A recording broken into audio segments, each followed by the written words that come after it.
मैं डॉक्टर रामेश्वर प्रसाद ठाकुर आपको पर्यावरणीय आपदा के बारे में द्वितीय पार्ट में फिर लेकर उपस्थित हुआ हूँ। तो सबसे पहले हम लोग पहले पार्ट में देखे थे मानव निर्मित आपदाएं, जो आपको स्क्रीन पर दिखा था। उसमें कुछ सुधार करना चाहता हूँ। उसमें मानव निर्मित आपदाएं में अगर सीधे शब्दों में कहा जाए तो भूमंडलीय तापन, विवर्तनीकरण या वनों का विनाश, जनसंख्या विस्फोट और महामारी तथा अन्य जैसे प्रवास, खनन आदि मानव निर्मित आपदाएं हैं। उसमें कुछ आप लोग सुधार कर लीजिएगा अगर लिख लिए हैं तो। आगे अब हम लोग देखते हैं प्राकृतिक आपदाओं में से सुनामी। सुनामी वे अनुक्रमिक समुद्री प्रगामी तरंगे हैं जो सागरों के तली भाग में भूगर्भिक परिवर्तन से उत्पन्न होते हैं। इसका कारण देखते हैं हम लोग। भूकंप एवं ज्वालामुखी क्रियाओं से यह तरंग की उत्पत्ति होती है। ये तरंग सागरी तल से शीघ्रता से ऊपर उठती है तथा समुद्र के चारों ओर प्रबल आवेग से कई हजारों किलोमीटर तक फैल जाती है। वस्तुतः सुनामी भूकंप के कारण उठने वाली तरंग है। सुनामी सिलसिले जल की तरंग है, जिसके कारण इनका तरंग दैर्ध्य बहुत अधिक होता है। सुनामी तरंगों की ऊर्जा का क्षरण बहुत कम होता है। गहरे जल में तरंगे तेजी से चलती है और लंबी दूरी तय करती है।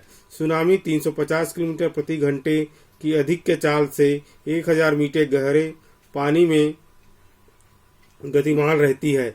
गहरे जल की अपेक्षा छिछले जल में सुनामी की गति कम हो जाती है। सुनामी की औसत गहराई 500 मीटर तथा औसत गति 750 किलोमीटर प्रति घंटा माना जाता है। सुनामी तरंगे गहरे जल में उत्पन्न होती है तथा क्रमशः उथले जल तक फैल जाती है। गहराई की ओर सुनामी की गति कम हो जाती है, परंतु इसकी ऊर्जा स्थिर रहती है। गति घटने से सुनामी तरंगे ऊंचाई तक ऊपर उठने लगती है। सुनामी से विनाश अनेक रूपों में देखने को मिलता है। यह समुद्री तली तरंगों के प्रवाह के ज्यामितीय आकार पर निर्भर करती है। तटवर्ती क्षेत्रों में कई मीटर तक ऊपर उठ जाता है, तो कभी कभी सागरों में झोंके से पानी को नीचे खींचते दिखाई देता है।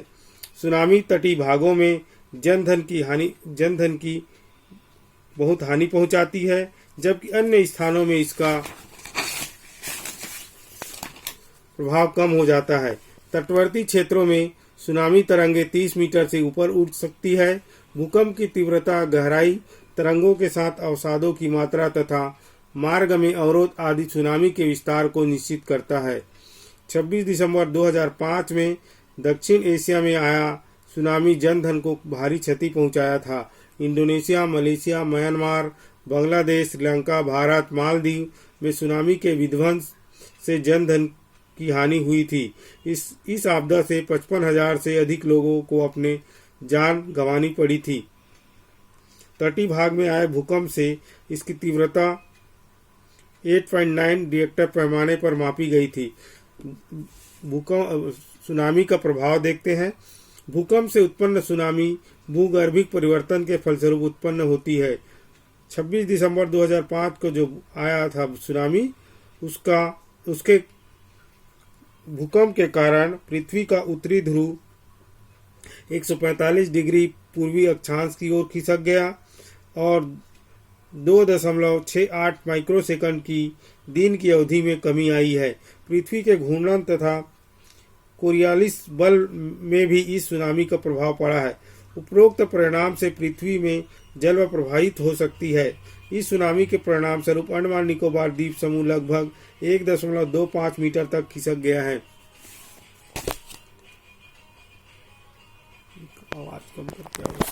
सुनामी के उपाय या चेतावनी प्रणालियां।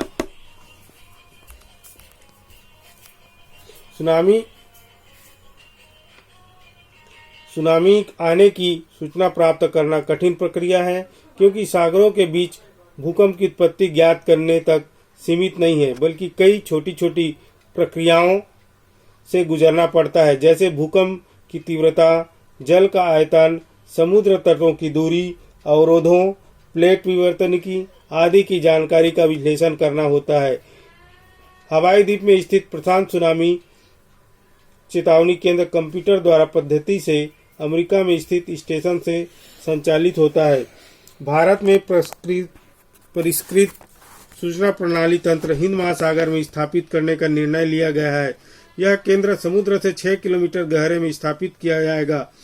यहाँ जल के दबाव को संवेदन करने वाला सूचक स्थापित किया जाएगा जो जल के स्थानांतरण की जांच करेगा, जिसे उपग्रह से जोड़ा जाएगा और उपग्रह से सीधे सूचना पृथ्वी पर स्थित स्टेशन तक पहुंच जाएगा। इसी प्रकार 6 रिएक्टर स्केल से अधिक प्रबलता वाले भूकंपों की पहचान की क्षमता वाला state of the art national tsunami early warning centre सन 2007 में भारतीय क्षेत्र में हिंद महासागर में स्थापित किया गया है। इसके अलावा समुद्र तटीय भागों में स्थित नगरों तथा निर्मित भवनों को सुनामी रोधी तकनीक से बनाया जाना चाहिए। आगे हम लोग देखते हैं चक्रवात, जो आपदा के रूप में आता है। ये भारत, इस चक्रवात को हम लोग भारत के संदर्भ में देखते हैं, इसलिए उष्णकटिबंधीय चक्रवात के बारे में हम लोग यहाँ पर चर्चा करेंगे। भारत में उष्णकटिबंधीय चक्रवात से भी आपदा आती है। भारत के धरातल पर पृथ्वी के धरातल पर अयन रेखाओं जो 22.5 डिग्री उत्तरी एवं दक्षिणी अक्षांश के मध्य उत्पन्न होता है, या अयन रेखाओं में होने वाले चक्रवातों को उष्णकटिबंधीय चक्रवात कहते हैं। ये अधिकांश, इसके कारण क्या है, ये अधिकांश कब आते हैं, जब निम्न वायु दाब का केंद्र बन जाता है और उच्च दाब की ओर से हवाएं चलने लगती है। ये अधिकांश ग्रीष्म ऋतु में उत्पन्न होते हैं। ये अत्यंत शक्तिशाली व विनाशकारी तूफान होते हैं। उष्णकटिबंधीय चक्रवात में गर्म सागरीय जलधाराओं चक्रवातों के मार्गों को प्रभावित करती है। इनकी उत्पत्ति तापीय होती है तथा ये सुनिश्चित मौसमों में उष्णकटिबंधीय सागरों के ऊपर विकसित होते हैं। ये सममित अंडाकार आकृति के होते हैं, जिनकी लंबाई व चौड़ाई का अनुपात 2:3 होता है। इनकी दाब प्रवणता अत्यंत खड़ी या सीधी होती है, जिनका आकार केंद्र के निकट 50 किलोमीटर तक होता है। महासागरों के ऊपर उष्णकटिबंधीय चक्रवात की गति महाद्वीपीय भागों की तुलना में अधिक होता है। पवन की गति 120 किलोमीटर प्रति घंटे से भी अधिक हो सकती है। उष्णकटिबंधीय चक्रवात की पहचान केंद्र में साफ आकाश से की जा सकती है, जिसे चक्रवात की आंख कहते हैं। यहाँ कम वायु दाब के कारण शांत दशाएं पाई जाती है। केंद्र की बाहर की ओर गहरे वर्षा मेघ होते हैं, जो अनियमित मूसलाधार वर्षा करती है एवं तड़ित झंझाओं को जन्म देती है। इन चक्रवातों के दाईं ओर से पिछले कोने से भारी वर्षा एवं बौछारें होता है। उष्णकटिबंधीय चक्रवात तूफानी स्वभाव एवं प्रचंड शक्ति के परिणाम स्वरूप अत्यंत ही विनाशकारी होते हैं। चक्रवातों की संख्या, सघनता और क्षेत्रवार भिन्न होता है। भारत में उष्णकटिबंधीय चक्रवात खतरनाक हो जाते हैं जब यह बंगाल की खाड़ी की सीमा को पार कर लेते हैं। इसका भविष्यवाणी करना भी कठिन होता है, क्योंकि महासागरों एवं तटीय क्षेत्रों के ऊपर तापीय प्रभाव बहुत तेजी से बदलता है। चक्रवात का क्या प्रभाव पड़ता है, देखते हैं आगे हम लोग। शक्तिशाली उष्णकटिबंधीय चक्रवात से समुद्र तटीय भागों में जनजीवन, संपत्ति और फसलों की अत्यधिक हानि होती है। इससे मुख्य रूप से प्रचंड पवन, घनघोर वर्षा एवं बाढ़ तथा तूफानी ज्वार भाटा की उत्पत्ति होती है। आंधी और तीव्रगामी पवन के साथ घनघोर वर्षा जनधन एवं भौतिक संपत्ति तथा फसलों को नष्ट करने का कारक बनते हैं।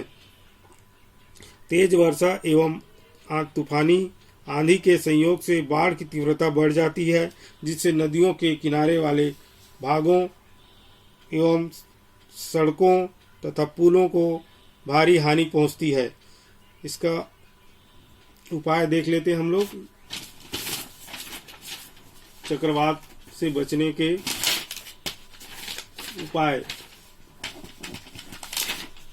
चक्रवात के प्रभाव को कम करने के उपाय। चक्रवात से बचाव के लिए निम्न उपाय किया जाना चाहिए। तटीय इलाकों में निवासियों को जल्दी ही किसी सुरक्षित एवं ऊंचे स्थान पर चले जाना चाहिए।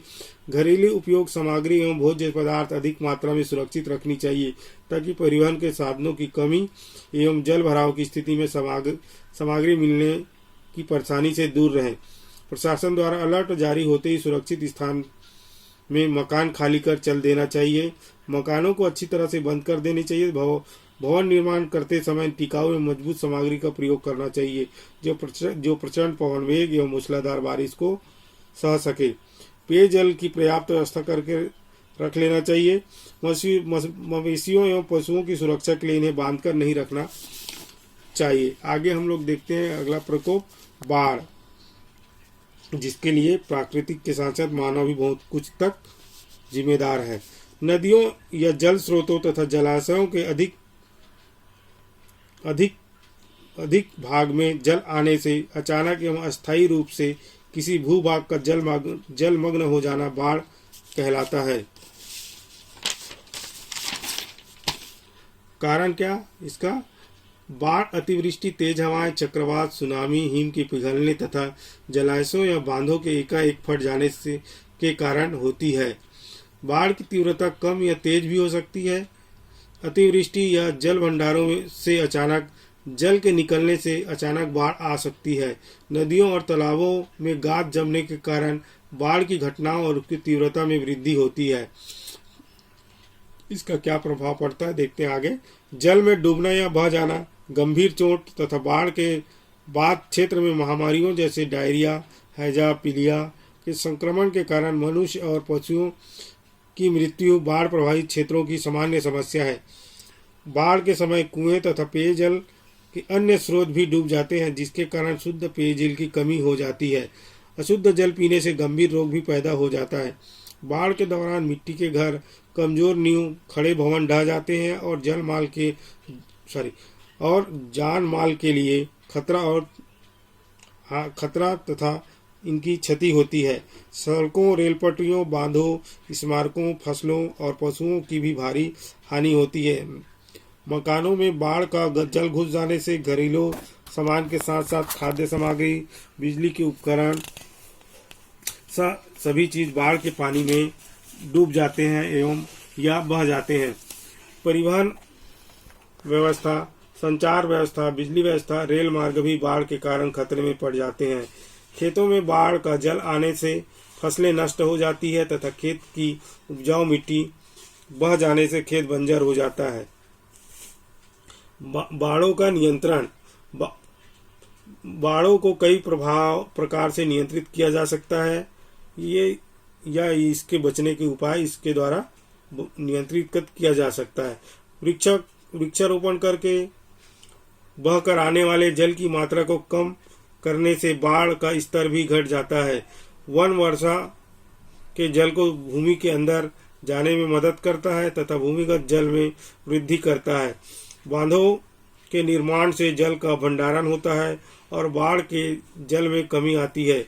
नदी नालों से गाद को नियमित निकालकर गहरे करने से तथा तटों को चौड़ा करने से उनमें अधिक पानी भरने की धारण क्षमता बढ़ जाती है। यदि बाढ़ नियंत्रण की उचित योजना और उचित प्रबंधन तरीकों का नियोजित ढंग से पालन करें तो बाढ़ से होने वाली क्षति और जान माल की हानि को काफी हद तक रोका जा सकता है या कम किया जा सकता है। इसके लिए बाढ़ आने वाले क्षेत्रों को पहचान कर बाढ़ रोकने की योजना बनाना चाहिए। प्रायः लोगों को काफी पहले खतरे की सूचना देकर बाढ़ आने से पहले सुरक्षित स्थानों पर भेज दिया जाना चाहिए।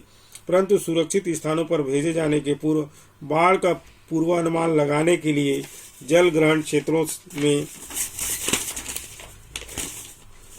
क्षेत्र में वर्षा की तीव्रता का माप जल वैज्ञानिकों को इतना अनुमान लगा लेना चाहिए कि नदी में पानी बढ़ने से कितना क्षेत्र जलमग्न हो जाएगा। बाढ़ से बचने के लिए बाढ़ संभावित क्षेत्रों में विकास के किसी कार्य की अनुमति नहीं देनी चाहिए। यदि आवश्यक होने से अनुमति दिया जाए तो भी ऐसे निर्माण कार्य को अनुमति दी जानी चाहिए जो बाढ़ की शक्ति का मुकाबला कर सके। बाढ़ प्रभावित क्षेत्रों में वृक्षारोपण को प्रोत्साहन दिया जाना चाहिए। जल ग्रहण वाले क्षेत्रों में वनों को काटा नहीं जाना चाहिए। पेड़ कटने से पानी बहुत तीव्रता से बहता है और पानी के साथ मिट्टी बहने से मृदा अपरदन बहुत होता है। मृदा अपरदन से नदियों में गाद का अधिक जमाव होता है। इन क्षेत्रों में ऐसे निर्माण कार्य को अनुमति नहीं दिया जाना चाहिए जिससे जल के निकास नालियों के ऊपर अतिक्रमण हो जाए। बाढ़ से होने वाले हानियों को निम्न उपाय से कम किया जा सकता है। घरों को बाढ़ संभावित क्षेत्र से दूर बनाया जाए। बाढ़ आने के पूर्वानुमान की सूचनाओं के प्रति जागरूक और सचेत किया जाए लोगों को। बाढ़ आने की सूचना से स्थान खाली कर तुरंत शरण स्थलों में चले जाना चाहिए।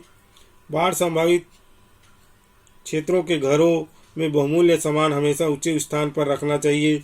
बाढ़ जैसे आपातकाल के लिए हमेशा अतिरिक्त भोज्य पदार्थ घर में रखे जाने चाहिए। बाढ़ या वर्षा के दौरान विद्युत तारों से हमेशा दूर रहना चाहिए। आगे हम लोग देखते हैं अगला टॉपिक, अगला या सूखा प्राकृतिक प्रकोप। सूखा किसी ऋतु या किसी समय में आवश्यकता अनुरूप वर्षा न होने के कारण सूखा पड़ता है। वह कम वर्षा होने से मनुष्य, पौधों, पशुओं और कृषि की जल की आवश्यकताएं पूरी नहीं हो पाती। कम वर्षा होने से नदी, झील, जलाशय और कुएं सूखने लगते हैं क्योंकि यहाँ संचित जल का निरंतर उपयोग होता है तथा भूमिगत जल की आपूर्ति कम हो जाती है। इसका कारण देखते हैं हम लोग। सूखा आने का कारण, सूखा वर्षा की कमी के कारण होता है। मौसम विभाग के अनुसार औसत वार्षिक वर्षा से 10% से अधिक कमी होना सूखे का सूचक है। सूखे के मात्रा का अनुमान वर्ष भर के वर्षा के औसत में होने वाली कमी से लगाया जाता है। भारत ही नहीं पूरे विश्व में सूखों की संख्या में निरंतर वृद्धि हो रही है, जिसका मुख्य कारण वनों का निरंतर विनाश तथा पर्यावरणीय असंतुलन है। इसका प्रभाव देखते हैं हम लोग। सूखा का क्या प्रभाव पड़ता है? कृषि पर भी सूखे का भीषण प्रभाव पड़ता है। सूखे से सर्वाधिक प्रभावित वर्षा पर निर्भर रहने वाली फसलें होती है, जिसके कारण छोटे सीमांत कृषक को बुरी तरह हानि होती है। इसके अलावा भूमिहीन मजदूर तथा पशुधन सूखे के दुष्प्रभावों से सबसे अधिक प्रभावित होते हैं। सूखे किसी एक व्यक्ति की ही नहीं बल्कि उस पर निर्भर पूरा परिवार को प्रभावित करता है।